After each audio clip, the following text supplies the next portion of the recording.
Guys இன்றைக்கி நான் அப்படியே பைக்கில் போயிட்டுருந்தேன். அப்படியே என்ன ஒரு கார் ரொம்ப நேரமாக துரத்தி வந்துட்டு இருந்துச்சு. நானும் என்னடா ஏதுன்னு பயந்துட்டேன். அப்புறம் மறுபடியும் பார்த்தா அப்படி போகிறது இப்படி வர்றது, நான் அப்படி போனால் இப்படி வருதுன்னு எல்லாம் வந்துட்டு இருந்தாங்க. நானும் சரி என்னடா நடக்குதுன்னு சொல்லி சரி காரை வீடியோ எடுப்போம்னு சொல்லி வீடியோ எடுத்துகிட்டு இருந்தேன். அப்புறம் கொஞ்சம் நேரம் போயிட்டு அப்படியே என்னை அப்படியே சைடில் குறுக்காட்டுங்க அப்படின்னாங்க. நானும் குறுக்காட்டினேன். அப்படியே அதுக்கப்புறம் வரது அப்படியே நீங்களே கேளுங்க.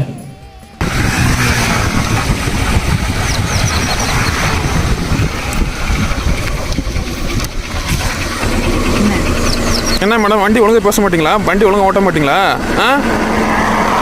வண்டி வண்டி ஒழுங்காக யார் பேசுகிறா? நீ தான் ஒழுங்காக ஓட்டின வண்டியை. நான் பார்த்துட்டு இருந்தேன். அங்கேருந்து ரொம்ப தூரமாக இப்படி வரீங்க அப்படி வரீங்க. அப்புறமேல் பார்த்தா தாங்க இது என் பொண்டாட்டின்னு தெரிஞ்சிச்சுங்க. Okay bye.